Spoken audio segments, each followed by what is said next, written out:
from pink and black to blacklisted.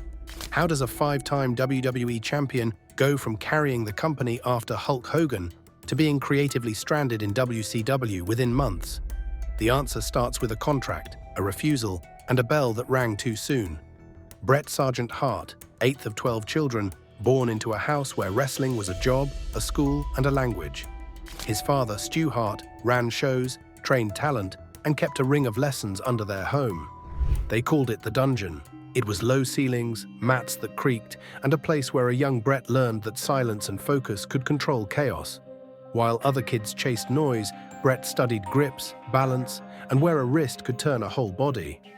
People talked about the dungeon like it was a scary story. Wrestlers told each other that if you went down those stairs, you came up different. Stu tested him the same as any trainee. He pressed Bret's face to the mat, asked him to find daylight, and made him work for every inch. In a family that lived for performance and precision, you didn't get praise for flash, you earned it for detail. Dinner talk was match layout. Chores were discipline reps. If a brother missed a cue in a backyard spar, the correction came fast. That is why Bret avoided loud gimmicks when the industry around him leaned cartoon. He favored realism, snug holds, and clean execution. The pink and black would come later, but the core was already set. Believable offense, careful protection, and a finish you could feel building. He learned to make a small room, listen with a simple armbar and a step-through that meant something. He learned to pause, check the crowd, and then clamp down. This base separated him the moment he stepped into his father's Stampede ring, and later on, bigger stages. The nickname, the excellence of execution, stuck because the work was repeatable under pressure. He could run the same sequence in a tiny hall or at a major show and hit it with the same timing. That consistency became his quiet weapon. The first major test sat right where he grew up. Stampede Wrestling waited. Before TV pyros, Bret learned to make silence work for him in tiny Canadian halls. In Stampede Wrestling in the late 1970s, crowds were close enough to feel every mat slap. He teamed with brothers on some nights, went solo on others, and took long drives across the prairie to earn a few extra rounds in different rings. He worked weekly loops where you wrestled the same opponent in small towns, then tweaked the match in a new city the next night. The rooms were cold, the payoffs were modest, but the reps were constant. That rhythm is where he started hearing the crowd breathe, noticing when a pause did more than a flurry. Stampede was regional, and that raised a real question. How does a regional name become a global standard for technique? The answer was repetition and refinement. Bret built timing one lockup at a time. He kept his feet under him, posted clean on slams, and learned to fall in a way that looked sharp without risking a partner's neck. He polished simple holds until they felt like statements. A headlock takeover landed with purpose. A simple backbreaker served a plan. Even his strikes kept a snug look that read well from the back row. His steady build showed up in how he sold. He didn't flail. He chose where the damage lived and stayed honest to it for the entire match. If the knee was targeted, the footwork changed. If the ribs were hurt, the breath got shorter. That discipline let him lead opponents through longer matches without calling attention to the mechanics. He could guide a brawler through a 10-minute heat segment, then turn the match in a way that felt earned. In a territory where you might go 20 minutes on a weeknight, that mattered. Promoters talk about reliability more than charisma when they plan cards. Backstage, Bret's match-by-match consistency carried more weight than a loud promo. He showed up on time, stuck to the layout, and finished strong without sandbagging anyone. That reputation grew with each territory trip. A booker could plug him into any part of the card and trust the result. It meant he got more looks, longer matches, and opponents who wanted to work with him because they came out looking better. He tested styles across feuds and pairings against brawlers. He absorbed heavy shots, cut them off with a drop toe hold, and grounded the fight. Against high flyers, he kept the ring centered, caught leaps with body shots, and turned dives into counters. Against shooters, he blended amateur balance with pro pacing, always keeping a route to the sharpshooter in his pocket without forcing it. Those rounds taught him which sequences connected in quiet rooms and which needed trimming. The small crowds were honest editors. The psychology stayed clean. Transitions made sense. If he went after a leg, he did not forget it for a clothesline binge. He built sequences around logical limb work, so payoffs felt like conclusions, not coincidences. A missed elbow drop set up a body part. A rope break changed tempo without breaking the story. He learned where to stall, where to surge, and where to look out to the seats and hold the moment while people leaned in. Word spread that he was a safe worker who could elevate anyone on the card. Wrestlers trusted him. Promoters trusted him. That trust became currency. He earned more main events in the territory than guest shots outside it. Each stop added polish to the same core approach. Calm, precise, protective, and always building toward a finish fans could see coming and still want to see land. That reliability became his ticket to the WWE system. When the call came, it was not for a solo run. In New York, he would arrive as half of a unit in pink and black, bringing that quiet craft into a louder arena. Why did a quiet technician explode on TV only after pairing with a powerhouse called the Anvil? The answer sits in how the pieces fit. In 1984, Bret walked into the WWE and got matched with Jim the Anvil Neidhart, a heavy hitter with bursts of speed and a wild grin that read from the upper deck. Jimmy Hart, loud jacket and louder voice added the noise. The pink and black gear became a brand you could spot the second the music hit. In a company packed with characters, the team created a clear silhouette and a rhythm fans learned to follow. WWE leaned big on spectacle. Bret knew that, so he shifted what he already had. He took the quiet, detailed craft from the territories and framed it for TV. The tension was simple. Could technique survive the bright lights without a cartoon? As a heel tandem, the group answered by doubling down on roles. Bret called the match and set the pace. Neidhart blasted through the openings with shoulder blocks and short, mean power spots. Jimmy Hart circled the apron, yelling, waving the megaphone, drawing eyes away so the ring could breathe for the next beat. The formula worked because each man held a lane. Bret carried the structure. He kept tags tight and the ring cut in half. Neidhart handled the heavy lifting, slams and bear hugs that looked decisive. Jimmy stirred the crowd and bought seconds when a ref's back turned. Their early runs as villains sharpened Bret's timing on TV. He learned where cameras lived, how to angle a hold so it told the story without wasting motion. He also sharpened short promos, not by shouting, but by making each word support the work. When they later pivoted into babyfaces, they kept the edge. The same mechanics flipped from bending rules to out-wrestling people straight up. Opponents shaped them. Against the British Bulldogs, the speed and precision forced tighter transitions. Bret matched Davey Boy's bursts with clean counters, then fed Neidhart for a cutoff that slowed it back down. With the Rougeau brothers, slick teamwork met slick teamwork. So the difference came from timing tags and winning scrambles on the ropes. Facing demolition meant bracing for blunt force. Bret took the heat, ate the clubbing shots, and waited for one slip to thread a small package or a drop toe hold that reset the momentum. Each style clash gave them another gear and taught the audience a new route through their matches. The title wins confirmed the blueprint. 2 tag championship reigns showed they could carry the division's pace on TV and on the road. Their defenses set a standard for how long tags should breathe, when to speed up, and when to hold. You could feel a pattern you could trust, the opening control. The cheap shot that turns the tide. Bret trapped on the wrong side of the ring, reaching, missing by inches. Then the hot tag that explodes and resets the odds. They taught fans to read those beats, to see how a crisp tag could restart a match without breaking the logic. Psychology kept it all together. The cutoff spot mattered because the setup made sense. Bret sold the right body part the whole way. Neidhart protected his power by keeping his bursts short and decisive. Even their finish choices reflected their roles. Bret found openings with leverage, small details that swung a match. Neidhart closed with force when it was time to end a sequence hard. That balance never looked accidental. By the end of their peak, Bret had the quiet reputation every agent likes to see. He could plan it, pace it, and stick the landing. In a division built on teams, he stood out as the in-ring mind you trusted on any night. That credibility opens a door he's been waiting for: singles. Can a mid-card belt crown a main event mind? In 1991, Bret decided to find out.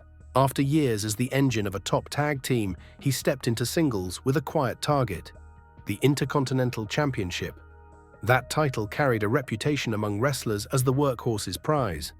If you could make that belt feel essential, promoters trusted you with more. Bret treated it like a test he planned to pass with method, not noise. He trimmed his moveset to what read clean on TV, leaned on body part work that told a story, and focused on finishes that looked earned. The belt was the stage. The performance would decide his ceiling, the tension centered on one opponent. Mr. Perfect stood on the other side of SummerSlam 1991 with swagger, timing, and a body that was banged up. He walked in hurt, but he didn't mail it in. Bret didn't either. From the opening lockup, Bret sent a message. He targeted with intent, used small openings to build bigger ones, and never rushed a hold just to pop the crowd perfect. Even compromised fed the rhythm. He took clean bumps, snapped back with sharp counters, and then gave Bret the space to reset with a grounded attack. It looked like two craftsmen drawing lanes on the canvas and refusing to collide unless the story needed it. That match turned on details. Bret's control phases stayed tight. He recentered the ring after each exchange, cut off the ropes, and leaned on simple transitions that kept Perfect honest. When Perfect fired back, the shots felt dangerous without breaking the logic. A short burst, a reset, and Bret moved back to the ribs and back to set up late sequences. The finish came like a door closing. Not sudden for shock, inevitable, because the groundwork pointed there. You could feel the audience track the steps and accept the outcome because it made sense with what they had watched. Wrestlers still point to it as a clinic in pacing and escalation. The first third set the temperature. The middle third tested limits and sold fatigue. The final act paid off earlier choices. Nothing dragged. Nothing sprinted without reason. Bret kept the crowd engaged by making each comeback believable, not desperate. When he fired up, it wasn't a miracle, it was timing. When he sold, he protected the opponent's offense by sticking to the damage map he had drawn in the first minutes. The bell confirmed more than a title change. It confirmed a template. That template widened in the months that followed. Bret worked a range that pushed his story skills past straight technical showcases. Against Roddy Piper at WrestleMania 8, he blended stubborn pride with ring IQ, walking a line between respect and opportunism without breaking character. In tournament settings like King of the Ring, he solved different opponents on the same night by adjusting tempo, not identity. One match demanded patience, the next needed quick pivots, and each finish felt tied to the path taken, not a random twist. His craft kept showing the same priorities. Comebacks arrived off counters that could plausibly happen, not out of nowhere. Selling stayed consistent, so audiences trusted what they were seeing. Transitions into the sharpshooter flowed from the story of the match. If he had been grinding down a leg, the step-through looked like the only next move. If he had been working the back, the turn felt like closing a loop. Because the holds and strikes lined up, the submission became more than a pose. It read like a solution. Week by week, people stopped introducing him as a tag specialist who went solo. They started seeing him as an architect. He could take a 10-minute TV slot or a 20-minute arena main and wring the same clarity out of both. The Intercontinental run wasn't a side quest. It was a pipeline. The belt gave him opponents, minutes, and stakes, and he returned consistent matches that raised expectations for the rest of the card. The next step sat where all roads lead. The company's top prize waited on a champion known for control. Ric Flair held it. Bret planned to take it the same way he took everything else, with precision. When the era of superheroes faded, who carried the company on pure wrestling? The handoff arrived quietly in 1992. Far from confetti and big speeches, Bret Hart beat Ric Flair for the WWE Championship and stepped into a spotlight built for giants. The company was moving out of the Hulkamania glow, dealing with roster changes and a different audience mood. Bret walked in with timing, discipline, and a belt that now needed credibility more than spectacle. He treated the title like a workload. Show up, defend it, make the matches mean something, repeat.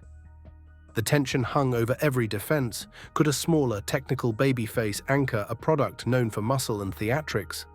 Bret answered by staying within his lane and making that lane the standard. He leaned into clean finishes instead of shortcuts. When a challenger stepped up, he made their offense look dangerous and then solved it in a way that fans could follow. No cheap escapes, no long monologues to cover weak plans. The work happened in the ring, and the belt felt like it lived there. His title philosophy was simple: meet credible opponents. Make the match feel like a test, not a formality. Close with clarity. He picked up TV defenses that played like chapters rather than reruns. House shows got longer versions that explored more counters and gave local crowds a reason to come back. Each week, he treated the challenger's style as the match's engine. A bruiser got grounded and tested for gas. A technical foe got dragged into deep water and pushed past clean transitions. He gave everyone a lane to shine before taking it away at the end. Those defenses made the championship feel active. It moved, it breathed, it visited markets where the champion mattered as a draw. You could see the approach take shape in the pacing. Early minutes set a map, middle minutes raised risk, and the final stretch paid off the first hold from the opening lockup. The presentation also shifted. Broadcasters tapped into his identity and kept tagging him with a standard of execution. The nickname reinforced what viewers were seeing each week: efficient offense, logical selling, and a finish that matched the story being told. Audience dynamics added another layer. In Canada and across Europe, the reaction swelled. The smaller champion who wrestled with craft connected with crowds that valued match quality and heart over volume. Some US arenas still leaned toward louder characters, but even there, the consistency cut through. When the bell rang, he took the room. The applause didn't come from catchphrases, it came from sequences that landed and comebacks that felt earned. By staying consistent, he proved a smaller champion could draw, not by sudden surges, but by steady trust. Promoters could book him against a range of styles and set the clock for 20 minutes without fear. Agents could lay out a finish and know the route that would make sense. The locker room understood that working with him meant careful protection. Opponents left looking better, which made rematches easier to sell. The roster around him kept shifting, but his approach didn't crack. Injuries, departures, and changing tastes pushed the company to try new angles. Bret remained the reliable standard. If a card needed a center, he built it. If a tour needed a headliner abroad, he delivered. He carried the belt like a craftsman carries tools, not like a celebrity guards a trophy. The result was a reign that made the title feel honest during a turbulent stretch. His most personal test would not come from a rival across the locker room. It would come from his own blood, and it would push that standard into a different kind of fight. What happens when perfect technique meets blood-deep rivalry? You get a story that cuts through the noise. Bret and Owen carried years of family hierarchy into a ring that rewards clarity. One brother was the established standard bearer, the other was tired of being the second phone call. The setup built slow, holiday segments turned sharp, tag partners fell out, and a family that lived on timing and trust took that tension in front of cameras. The match that anchored it came at WrestleMania X, and it opened the night. Not because of spectacle, but because the layout promised clean escalation without stunts. A family feud could have slipped into melodrama. They kept it lean. The focus stayed on holds, counters, and small choices that told you who each brother was. Bret played the methodical veteran who wanted to outthink the rush. Owen came in fast, technical but urgent, looking to prove control rather than just land a big shot. The tone felt tight and personal, without soap opera beats. Every grab meant something. Every break showed a point being scored, not a pause. The opener at WrestleMania X ran on symmetrical storytelling.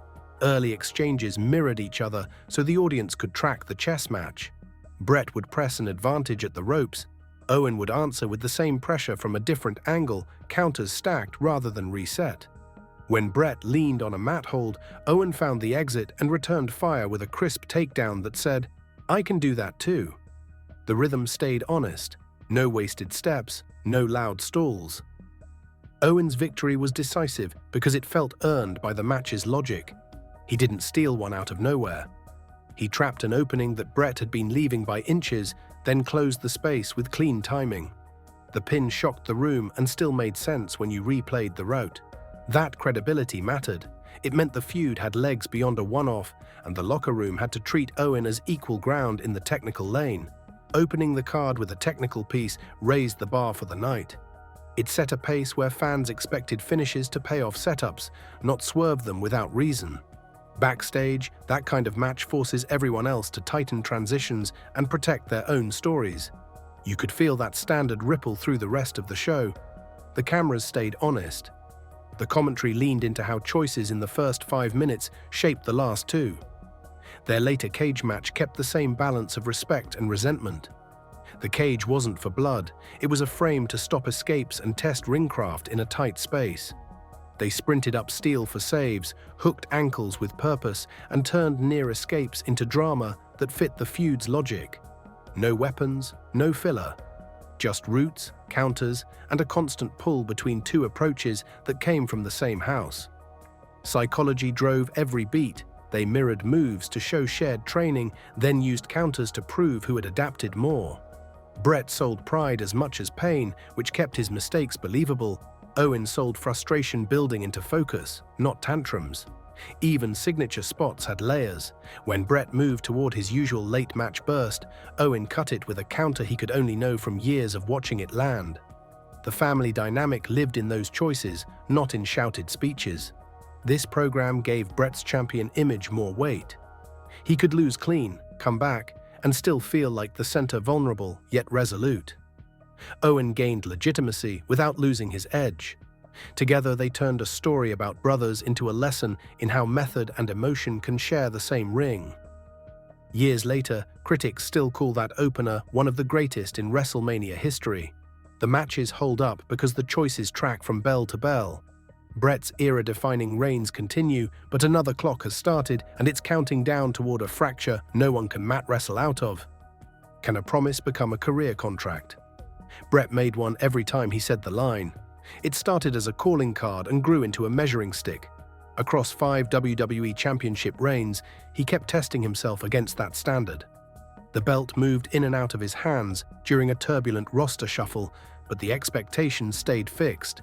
Deliver the match. Make the result feel earned. Keep the audience tracking each step so the finish lands clean.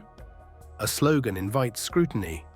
Fans watched for cracks. Off nights get louder when you brand yourself on precision. Bret kept the focus on the work. He handled layout sessions like study halls. He met opponents with a clear plan. Define the body part, build sequences that return to it, and hold a pace that allows the crowd to follow. Backstage, he had a reputation for protecting his opponent's strengths while hiding their weak spots. If a guy's cardio dipped, the control phase slowed. If someone needed a shine, Bret built a comeback that didn't break logic. The famous 5 moves of doom sequence wasn't a shortcut. It was structure: elbow off the second rope, Russian leg sweep, backbreaker, elbow drop, then the sharpshooter entry. The order gave the last minute a spine the audience could read. Variation came from how he reached those beats and which counters interrupted them. His influence echoes in how later technicians talk about pacing and logic. They point to clean transitions, believable reversals, and selling that doesn't reset for the next spot. You can see the template when wrestlers now pick a limb early and commit, or when they stretch a hope spot just long enough to make a cutoff sting. Bret proved that a steady tempo can still feel dramatic when every choice connects to the first hold. He also adjusted within a changing product. Ladder ideas popped up before one famous showcase defined the gimmick for the decade. Bret's approach used the ladder as a tool, not the star he built climbs around timing, not shock, and treated each fall as part of the match's logic rather than a standalone stunt. On European tours, the formula showed its reach. He headlined in markets that valued clean wrestling and steady escalation.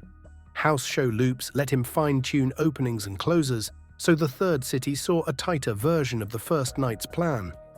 The reactions grew because the matches taught people how to watch them. The sharpshooter carried lineage that helped it land. It looked like it hurt, and it was easy to understand from the cheap seats, feet crossed. Step through, turn, sit. The audience could see when a trapped leg had been softened for 10 minutes, so the submission read like a conclusion, not a surprise. It also gave opponents exit ramps that didn't kill the hold's credibility. A fingertip to the rope saved a heel for one more minute. A blocked turn signaled a last burst of life. Because Bret introduced the finish through the story of each match, the tap or pass out, however presented, felt honest. The higher the standard, the sharper the contrast. When business politics walk in, company shifts demanded louder characters, and angles sometimes clipped clean endings.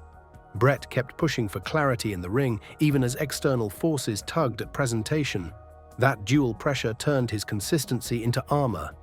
It also made him a target when priorities moved away from pure wrestling and into conflict-driven television.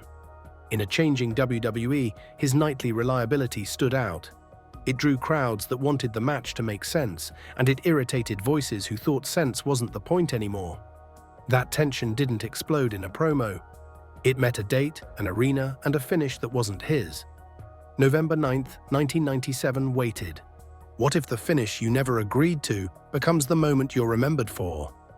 Survivor Series 1997 set that trap. Bret Hart walked in as champion with one foot out the door after long contract talks and a decision to sign with WCW. He had creative assurances, he had leverage, and he had one hard line. Don't drop the belt to Shawn Michaels in Canada. The personal heat was real pride mixed with national pride. The company wanted a clean handoff. Bret wanted another route. That conflict sat in the middle of the ring long before the bell. Backstage politics collided with a live broadcast. Meetings circled the same dead end. Bret agreed to lose elsewhere or surrender the title later. Management wanted the visual that night. The plan on paper said one thing, but contingency plans started to grow in the shadows. The atmosphere turned sharp. Producers moved with purpose. Agents spoke in half sentences, and trust thinned out. Bret still expected to protect his image in front of his home crowd. He went to the ring with a finish he believed they'd follow. The match with Shawn unfolded as a brawl that spilled outside early, a way to hide the frayed edges inside the ropes. The pace shifted to holds and counters. Then the hold that defined Bret's career became the trap. Shawn hooked the sharpshooter referee looks up. Vince McMahon stands near the apron. The bell rings. Bret never taps. The camera catches his face turn from effort to disbelief. In 1 second, the scripted world meets a decision made off the books, and the audience senses something raw. In the chaos after the bell, the lines blur further. Bret spits at the boss, breaks equipment at ringside, and leaves a message on the hard camera with his hand. Backstage, the confrontation resolves in a punch that becomes part of wrestling lore. The company keeps moving because live TV never stops. The champion walks away without the championship and without a goodbye. That's the cut, cold and permanent. The fallout reshaped the product. WWE leaned into sharper edges and real-life tension. Fans had seen a finish they weren't supposed to see, and that made every future angle feel closer to the bone Bret, who had built a career on control and clarity, left with a sense that the rules changed mid-match. Shawn, already polarizing, absorbed both heat and momentum. Vince, who once stayed firmly behind the curtain, stepped into the role that the moment demanded and later wore it fully. Culturally, trust took a hit on camera. Viewers started watching hands instead of just listening to words. They looked for tells, for glances, for mics that caught more than lines. Kayfabe didn't die that night, but it limped, and the audience learned to enjoy the limp. Promos felt more real when pain sat just under the surface. Finishes had extra charge because people wondered who was really in on it. Bret's identity split in the aftermath. In Canada, he stood as the wronged champion, a symbol of pride undercut by corporate force. In parts of the United States, a new narrative painted him as stubborn, out of step with a product racing toward louder television.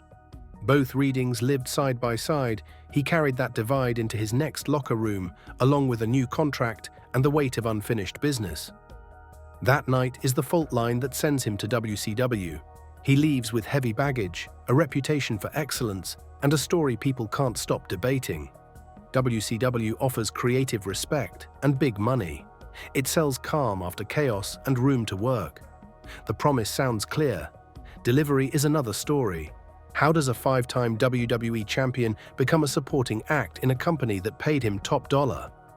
Bret walked into WCW at the end of 1997 with a major contract, a fresh headline after Montreal, and the promise of being treated as a top star. The debut came with hype and a role as a special enforcer, a safe first step that kept options open. Expectations were clear. He would be a steady hand in a volatile locker room and a main event player who could bring order to chaotic TV. The reality hit fast. WCW's main scene was packed. NWO stories ate a lot of airtime, and weekly shows leaned on run-ins, ref bumps, and cliffhangers. Booking changed late in the day, segments overlapped. Plans that needed a week of polish got rewritten at the curtain. Bret's style needed a clear story you could follow from bell to bell. The product around him favored swerves over structure. That gap turned into a ceiling he couldn't break. He worked early with Flair, a safe pairing that promised clean wrestling and respect. The matches drew interest and gave Bret a platform to show his timing on a bigger stage. Then the NWO angles pulled him in and out of focus. One week he stood beside order, the next he teased alignment with chaos, and the next he floated between both. US title runs added hardware, but the belt felt like a prop when finishes kept drifting to interference. A world title reign arrived later, yet it lacked a single defining match that set direction. The belt moved, the stories didn't. WCW's fragmented creative made it hard to tell a coherent story for more than a few weeks. Different voices pushed different ideas. Feuds started hot and cooled without an ending. Bret could anchor a 20-minute main, but he needed the opening 5 minutes to set a map and the last 2 to close it clean. When commercial breaks and surprise run-ins cut through that, the audience lost the thread. You could see him steady the ring, settle the crowd, and then watch the segment swerve into a stunt he hadn't built toward. There were moments that still landed. Bret's encounters with Sting had a quiet pull because both men worked with restraint and timing. When they got space, the matches had the pace and counters that fit Bret's strengths. Technical showcases slipped onto TV now and then and reminded people why he had the reputation he carried. But those flashes were often overshadowed by angles that paid off somewhere else, or not at all. The camera would cut, the lights would go out, and the match would stop being the point. Frustration grew because his strengths required planning. He liked to walk through holds, set priorities, and protect opponents with sequences that made sense. WCW thrived on late changes. A ref bump here, an NWO run-in there, a finish rewritten 5 minutes before the music hit. That rhythm rewards chaos managers and improvisers. It punishes architects. Bret could adapt, but adaptation without a target doesn't build legacy. It builds noise. The misalignment didn't end his drawing power, but it chipped away at momentum. Fans who came for the reliable standard got fragments of it. Titles confirmed status on paper. In practice, they floated from angle to angle. He logged good matches in between the swerves, and he tried to put logic back into programs that kept shifting lanes. The late prime years that should have produced a string of classics turned into scattered highlights. Despite the flashes, WCW wasted that window. The contract bought star power, but the system didn't give him the runway he needed. He stayed professional, he delivered when given time, and he held up his end. The returns never matched what his name promised. Then one kick at Starrcade, 1999, ends the argument and almost ends his life. One move, one night, and a career stops cold. Starrcade 1999 put Bret Hart across from Goldberg in a match designed to stabilize a shaky main event scene. The kick lands high. Bret's head snaps back. He finishes the bout because that's what veterans do when the red light is on. The fog doesn't clear. He walks to the back, and the signs of a severe concussion start stacking up in minutes, not days. Light sensitivity, a pounding head, balance off by half a step. He had worked through pain before. This was different. Post-concussion syndrome doesn't announce itself with a calendar. It lingers. Bret tried to keep pace with TV, while symptoms rolled in waves. Headaches shut down training days. Nausea hit at random. Sleep patterns broke into shards. He missed cues in conversations he would normally control. Misdiagnoses added confusion. Rest seemed to help, then a simple drill flared everything again. The hidden damage of repeated head trauma turned routine bumps into risks he could no longer justify. He knew the map of a ring better than most, but the ring now felt like a room with the lights off. The aftermath forced decisions he didn't want to face. In 2000, at 43, he retired. The statement ended a run built on control and precision, and it arrived earlier than anyone expected. Away from the ring, cognitive issues lingered. Memory lapses, trouble focusing for long stretches. Noise in arenas felt like a hammer. Years later, more setbacks came into view. A stroke in 2002 left him relearning basics the audience never saw: grip strength, facial control, balance over short distances. Rehabilitation required the same repetition he had used to perfect holds. But the goal now was everyday life. The injury reframed how the industry talked about safety. Concussions had been treated as dings you walked off. Bret's case showed how one bad shot, stacked on years of smaller ones, could end a career and adjust a life. Protocols were uneven then. Return timelines relied on how tough a wrestler felt, not on standardized tests. Slowly, promotions adopted clearer checks, ringside evaluations, and mandated rest. It didn't fix the past, but it changed how people argued for their spot after a head hit. Trainers gained a louder voice. Health battles didn't stop there. Public updates over the years included his stroke recovery and a fight with prostate cancer that required treatment and long windows of careful monitoring. He shared progress in measured ways, letting fans see the grind without turning it into a spectacle. The picture that formed was blunt. The body that sustained 1,000 matches needed a new job. Stay upright, stay clear, keep moving. The personal cost sits on identity. Bret defined himself by perfect timing and match logic. Losing the ring meant losing the place where that skill spoke loudest. Training videos became rehab exercises. Ring walkthroughs became short walks outside. He talked about craft for younger wrestlers, laid out sequences on paper, and found small ways to keep that part of his brain engaged. But stepping away from perfection cuts deep when your brand is execution. Physical pain didn't arrive alone. It collided with grief he had been carrying. Family losses, the weight of unresolved conflicts, and the silence that follows a career's end created long, heavy days. He worked through it with the same stubborn patience that built his name, but the toll stayed visible. Fans saw a survivor, not just a technician. Bret survives. He adapts. The Hitman's final chapter in the ring is finished, and the cost is written in doctor notes and rehab logs instead of title belts. The story doesn't slow. The darkest period presses in with a family tragedy and ties stretch to breaking. How do you forgive a company tied to your deepest wound? For Bret, forgiveness wasn't a speech. It was a long, uneven road that ran through hospitals, funerals, and empty hotel rooms. The trigger was personal loss. In 1999, his brother Owen died during a stunt at a WWE show. The Hart family closed ranks in grief. Lawsuits and statements lived in the news, but the pain was day to day. Then came his parents' passing in the years that followed, anchors of a household that had built wrestlers and taught discipline. His marriage broke under the strain, his own health kept throwing hurdles. Concussion fallout, a stroke in 2002, later a fight with prostate cancer. The body that once set a metronome for big arenas now asked for quiet and patience. Montreal didn't fade with time. It sat between Bret and any return like a locked door. The politics, the punch, the public fallout, every step back toward WWE had to pass that history. He didn't rush. He stayed away, built distance, and kept his name attached to match quality rather than to the scandal that haunted him. When talks finally started, they were careful. The company changed faces, the product shifted, but the core question stayed the same.